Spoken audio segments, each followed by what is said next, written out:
నేను వదిలిపెట్టి నేను ఉండలేనమ్మమ్మా. నువ్వెక్కడికి వెళ్ళావో నేను అక్కడికే వస్తున్నా.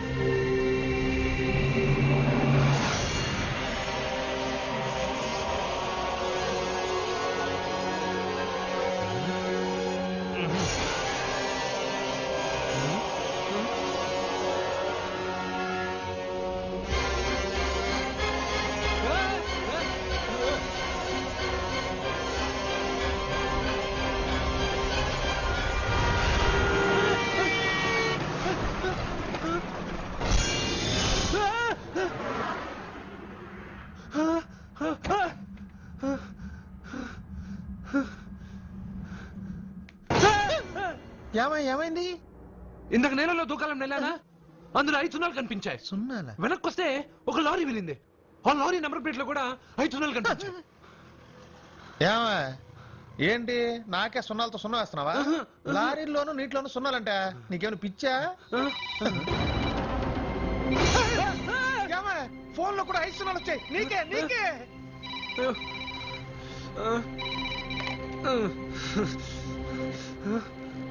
అర్జున్, ఆ ఎస్టీడీ బూత్ లో ఏం చేస్తున్నావు?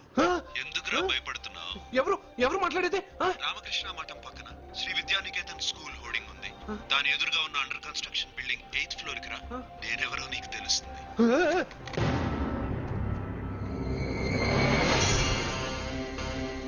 మిత్రమా, నీకు ఫోన్ చేస్తే వచ్చావు కదా, ఆయన పైనున్నారు, వెళ్ళి కలుసుకో.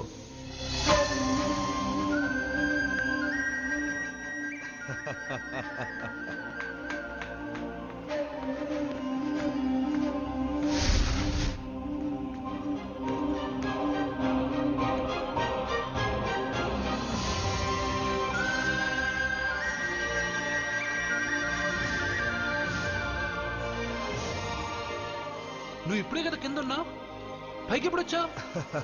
కింద ఒక డ్రెస్, పైన ఒక డ్రెస్సా? సరే గాని నువ్వెవరు?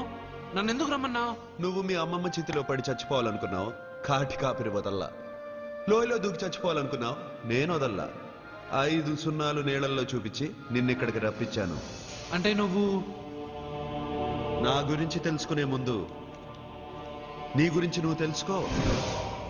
నువ్వు చావాలనుకున్నంత మాత్రాన చచ్చిపోలేవు.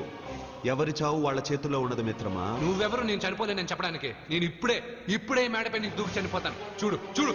Okay jump.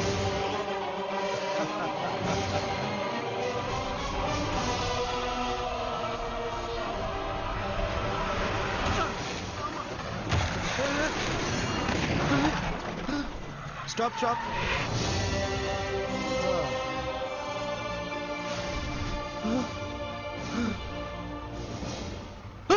Okay, thank you. అది ఎవడు కావాలయా? డబ్బుల్ది. డబ్బంటే? డబ్బు అంటేనా? 200 కిలోమీటర్ల ముందు ఎక్కడ ఏమన్నావు? దిగేటప్పుడు ఇస్తారన్నా కదా, ఇప్పుడు డబ్బులా అంటావేంటి? డబ్బుల్ది 100 రూపాయలది. 100 రూపాయల అంటే ఏంటి 100 రూపాయలు అంటే తెల్లా నీకు? ఏంటి ఎటకారమా?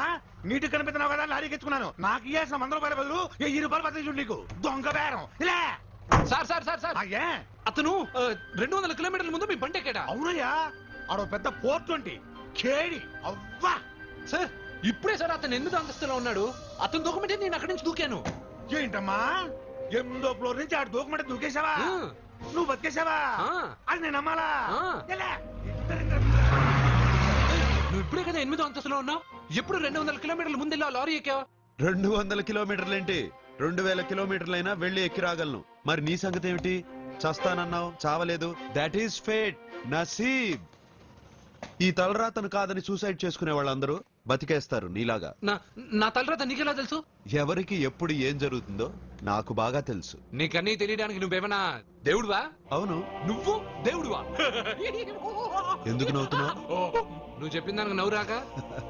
నువ్వు ఇందాక ఎక్కడి నుంచి దూకావు? మేడం మీద నుంచి. అప్పుడు ఎక్కడ పడ్డావు? రోడ్డు మీద. ఇప్పుడు ఎక్కడున్నావు చూడు. నీకు భయమే కదా? ఏదో మొండిగా చావాలని డిసైడ్ అయిపోయావు. చావంటే నీకు భయమే కదా? సరే గాని నువ్వు దేవుడు అని చెప్పావు, కానీ చూడడానికి నువ్వు చాలా సింపుల్ గా ఉన్నావు. సింపుల్ గా ఉన్నానా? అయితే ఇప్పుడు చూడు. రే, మీ అమ్మమ్మను కాదురా, నేనే. మళ్ళీ చూడు. నువ్వు కాదురా, నేనే. ఇలాగే ఉండిపోనా? వద్దు, ఇంతకు ముందు ఎలా ఉన్నావో అలాగే ఉండు. కానీ నువ్వు దేవుడు కాదు, నువ్వు ఎవరు మాయలు మరాఠీవి. ఆహా, అయ్యో, రే రే, కంగారు పడద్దు. ఎప్పుడైనా దేవుణ్ణి చూసావా? ఎందుకు చూడలేదు? మా ఊరి గుడిలో దేవుడు తలపైన పెద్ద కిరీటం, నడుంకొక చిన్న గుడ్డ కట్టుకొని ఒళ్ళంతా నగలేసుకుని ఉంటాడు. ఓ చాలాసార్లు చూశాను. అరే, నేనే నగల కొట్లో ఆర్డర్ ఇచ్చి చేయించుకున్నట్టు చెప్తున్నావేంటి? అవన్నీ మీరిచ్చినవే. నేను ఎక్కడైనా ఉంటా, ఎలా అయినా ఉంటా, ఏ రూపంలో అయినా కనపడతా. నువ్వు దేవుడు అంటున్నావు, పాప అమాయకుడైన లారీ డ్రైవర్కి డబ్బులు ఇస్తానని ఎందుకు మోసం చేశావు? తప్పు కదా మిత్రమా? డబ్బుకి దేవుడికి సంబంధం లేదు. డబ్బు మనిషి కనిపెట్టింది. మీరు డబ్బుని లక్ష్మీదేవిని పూజిస్తున్నారు, కానీ లక్ష్మీదేవి ఫోటో డబ్బు మీద లేదే. మహాత్మా గాంధీ ఫోటో డబ్బు మీద ఉంది. మీరు ఖర్చు పెడుతున్న డబ్బు పైన సంతకం ఆ పరమేశ్వరుడిదా, ఎవరో రిజర్వ్ బ్యాంక్ గవర్నర్ది? మీరు ఎంతో మంది దేవుళ్ళని కొలుస్తారు కదా, మరి ఆ పేర్లు రాయకుండా మీరు మాట్లాడుతున్న భాషల పేర్లు డబ్బు మీద ఎందుకు రాశారు? అలాంటి డబ్బు ఆ లారీ డ్రైవర్కి ఎందుకు ఇస్తానురా? ఇంకో వారం రోజుల్లో ఆ లారీ డ్రైవరు మీ డబ్బులో 10 లక్షల లాటరీ గెలవబోతున్నాడు. నన్ను తిట్టుకుంటున్న లారీ డ్రైవరు ఆ డబ్బు గెలవగానే నాకు కొబ్బరికాయలు కొడతాడు. నన్ను కొలిచే అందరినీ వదిలిపెట్టి నీ ముందుకు ఎందుకు వచ్చానో తెలుసా? నీ మంచి మనసు చూసి. నువ్వు అందరి కోసం దండం పెట్టుకుంటావు, నీ కోసం పెట్టుకోవు. అలాంటి నువ్వు నీ భార్యని వదిలిపెట్టకూడదు, చావకూడదు. నీ ఒంటరిగా వాళ్ళందరినీ ఏం చేయగలను? నువ్వు బలహీనత ఎక్కువ ఊహించుకుంటే బలహీనుడు అవుతావు. నువ్వు బలం ఎక్కువ ఊహించుకుంటే బలవంతుడు అవుతావు. యద్భావం తద్భవతి. నువ్వు ఏది కోరుకుంటే అదే నీకు లభిస్తుంది.